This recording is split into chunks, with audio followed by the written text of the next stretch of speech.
Tem gente que escolhe andar somente com pessoas em quem ela possa confiar.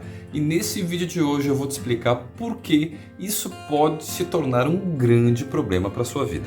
E o exemplo mais fácil de entender se dá com relação aos amigos. Porque quando a gente é mais jovem, normalmente confiamos muito uns nos outros, porque temos um coração mais simples, que não foi muito machucado ainda por pessoas que nos enganaram, por pessoas que nos traíram ou que roubaram e não devolveram quando emprestaram alguma coisa que era nossa. Isso mostra pra gente que conforme os anos vão se passando, a gente vai percebendo que as pessoas em quem a gente mais confiava, porque no fundo a gente gostava delas e elas tinham afinidades, né? Tinham gostos muito parecidos com os nossos. Então a gente acaba confiando nessas pessoas, porque a gente pensa que elas pensam igual a gente, mas é muito comum que elas venham nos frustrar, por diversos motivos que eu já citei. E aí o que acontece? Quando normalmente isso se dá, os pais ou os parentes costumam dizer: mas é por isso que você precisa sempre confiar na sua família, porque a família é que sempre vai estar do seu lado. E se você tem parentes, você já deve ter percebido que as mentiras rolam soltas em todos os âmbitos dos seus parentes. Os pais mentem para os filhos devolvem mentindo para os pais, o irmão que mente para o outro irmão. E quer dizer, no final das contas, você acaba percebendo que não dá para confiar em nenhum parente e que é uma grande ilusão acreditar que a sua família vai suprir essa sua carência a respeito de confiança. E você vai acabar tendo que fazer uma terapia, alguma coisa assim, para poder lidar com todas essas frustrações que você mesmo plantou e agora está colhendo. Agora, o lugar onde as pessoas costumam de fato quebrar a confiança são aqueles ambientes em que eles já estão mascarados por funções. Então as pessoas exercem capas, máscaras para estar em determinadas funções, a qual elas nem queriam estar. Então, nesse caso, como as pessoas estão incorporando personagens, eu estou me referindo, por exemplo, ao estudante que está na escola e finge ser um bom aluno ou finge ser um mau aluno, e aquele outro amigo seu do trabalho, que na verdade também é o seu coordenador. Você já parou para perceber que não dá para confiar nessas pessoas, porque elas estão vestindo um personagem, elas não são de fato quem elas são. Elas precisam se comportar naqueles ambientes da maneira que elas precisam corresponder, que seja para passar de ano ou para ganhar o salário no final do mês. E o caso mais complexo se dá com relação ao casamento. É muito comum encontrar pessoas que dizem que precisam escolher uma pessoa para casar e essa pessoa tem que ser alguém em que elas confiam. Já parou para perceber que isso sempre vai dar ruim? Porque você está se casando com um ser humano e não com algum tipo de Deus infalível, universal, soberano e que tem todo o controle sobre seus desejos e ações. Então essas pessoas vão nos frustrar se confiarmos nela. Pode ser qualquer tipo de cônjuge, não importa se é homem, se é mulher, se é LGBTQ, essas pessoas vão nos frustrar. Porque se você colocar uma expectativa em que essa pessoa não pode errar, ou uma expectativa que essa pessoa ela não pode gostar de outra pessoa, uma expectativa que ela sempre vai tentar tirar que seja uma média para satisfazer tanto a vontade dela quanto a sua, você está completamente enganado, porque as pessoas têm altos e baixos e tem momentos que ela vai querer sim dar prioridade para as vontades dela, e isso pode acabar fazendo com que você se frustre se confiar nessas pessoas. E é por isso que houve um profeta, que no caso foi Jeremias, que já disse uma coisa bem interessante. Então vem comigo para dar uma olhada nessa palavra lá em Jeremias capítulo 17. E está escrito assim: assim diz o Senhor, maldito é o homem que confia nos homens, que faz da humanidade mortal a sua força, mas cujo coração se afasta do Senhor. Ele será como um arbusto no deserto, não verá quando vier algum bem. Habitará nos lugares áridos do deserto, numa terra salgada, onde não vive ninguém. E aí, meu irmão, está percebendo aí por que talvez você não saia do deserto? Talvez você seja um desses corações que a sua confiança tem estado nos homens e não naquele que é todo-poderoso, aquele que é o Eu Sou. E continuando, mas bendito é o homem cuja confiança está no eu sou, cuja confiança nele está. Ele será como uma árvore plantada junto às águas e que estende as suas raízes para o ribeiro. Ela não temerá quando chegar o calor, porque as suas folhas estão sempre verdes. Não ficará ansiosa no ano da seca, nem deixará de dar fruto. Então aqui o profeta está recomendando a gente a ser como essa árvore plantada junto às águas, em que não vai precisar ficar todo o tempo rodopiando pelos desertos, porque a confiança dele está no Senhor. E o exemplo clássico de relação de confiança existe com relação aos casais. Muita gente, ao se casar, escolhe uma pessoa em quem ela possa confiar. E esse é o grande alicerce que fundamenta muitos casamentos. Mas já parou para pensar que o alicerce da confiança é justamente o que causa o fim do relacionamento? Quer dizer, ao invés de você fortalecer o relacionamento, você acaba utilizando isso para destruí-lo. Porque se um relacionamento é baseado numa relação de confiança, então as pessoas vão sempre acabar nos frustrando. Porque você acha mesmo que ao casar com uma pessoa não existem momentos de altos e baixos em que essa pessoa eventualmente vai acabar dando preferência por decidir alguma coisa por si mesma ou mais segundo a vontade dela do que a sua? Ela nem vai se preocupar em tentar tirar uma média.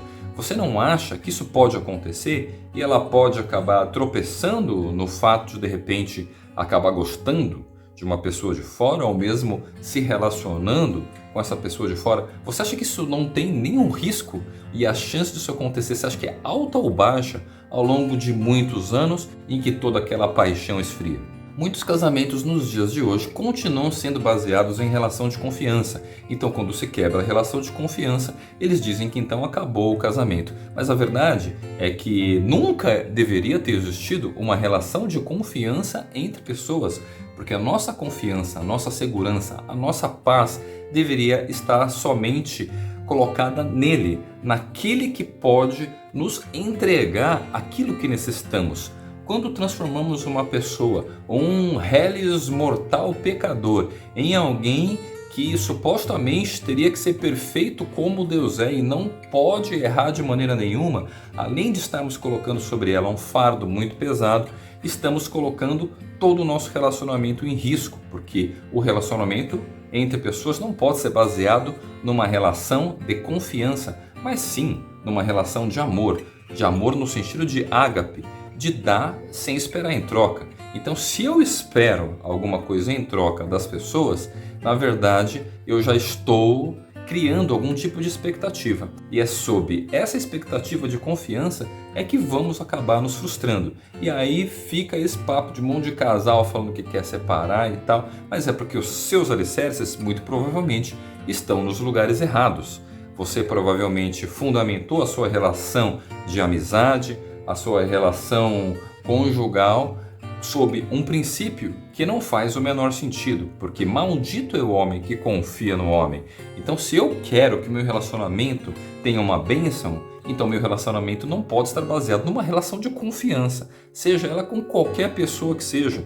Pode ser inclusive com seus pais, com seus filhos ou com a pessoa que for do seu trabalho, da sua escola. A relação ela tem que ser sempre horizontalizada, no sentido de nos dedicarmos a servirmos uns aos outros, porque é isso que nos cabe fazer. Agora, se eu tiver a expectativa que seja da pessoa me dar um obrigado por eu ter feito alguma coisa para ela, isso sempre vai dar ruim. Você já teve alguma experiência desse tipo? Se você lembrou de alguma coisa, faz um comentário aí nesse vídeo. E eu estou contando essas coisas porque a gente percebe que muitas comunidades por aí, mesmo igrejas, são formadas a partir de grupos de amigos, que no fundo, se trata de grupos de confiança. Isso é um problema muito grande.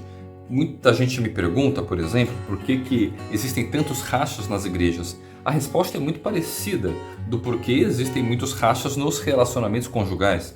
É porque as pessoas confiam umas nas outras. Elas criam e insistem em geração após geração criarem comunidades em que existe essa relação social de confiança umas nas outras. Ou seja, elas confiam mais umas nas outras do que em Deus. E isso não é nada muito diferente do que a gente vê, por exemplo, daquele grupo de pessoas que ergueu uma torre na cidade chamada de Babel e que Deus depois desceu e julgou aquela cidade que queria, na verdade, se tornar forte sem Deus, confiando umas nas outras, no trabalho ou no conhecimento, ou que seja no caráter umas das outras. E isso sempre deu ruim, desde o livro de Gênesis.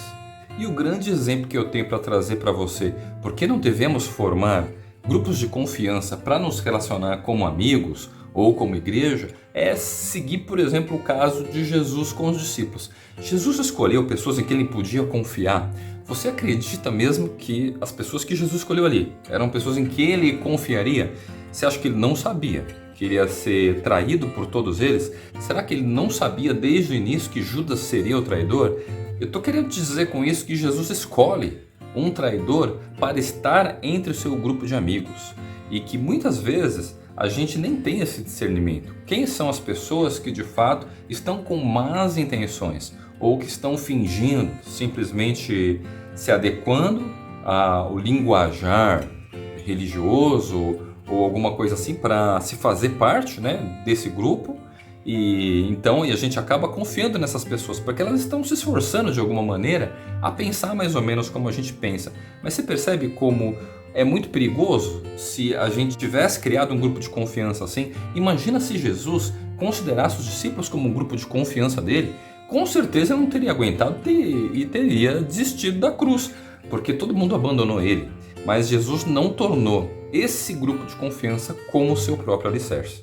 E é por isso que Jesus nos ensina, por exemplo, em Mateus capítulo 13, lá no verso 24. Jesus lhes contou outra parábola dizendo: o reino dos céus é como um homem que semeou boa semente em seu campo, mas enquanto todos dormiam, veio o inimigo e semeou o joio no meio do trigo e se foi. Quando o trigo brotou e formou espigas, o joio também apareceu. Os servos do dono do campo dirigiram-se a ele e disseram: o senhor não semeou boa semente em seu campo? Então de onde veio o joio? Um inimigo fez isso, respondeu ele. Os servos lhe perguntaram: o senhor quer que vamos tirá-lo, arrancá-lo? Ele respondeu: não, porque ao tirar o joio, vocês poderão arrancar com ele o trigo. Deixem que cresçam juntos até a colheita. Então direi aos encarregados da colheita: juntem primeiro o joio e amarrem-no em feixes para ser queimado. Depois juntem o trigo e guardem-no no meu celeiro.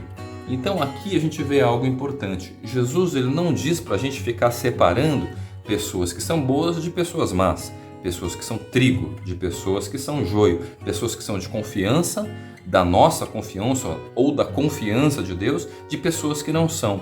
Não é para a gente criar classes de pessoas em quem a gente vai se relacionar, em quem a gente vai nomear que vai para o céu ou não, que no fundo é a maneira como as pessoas se relacionam como igreja.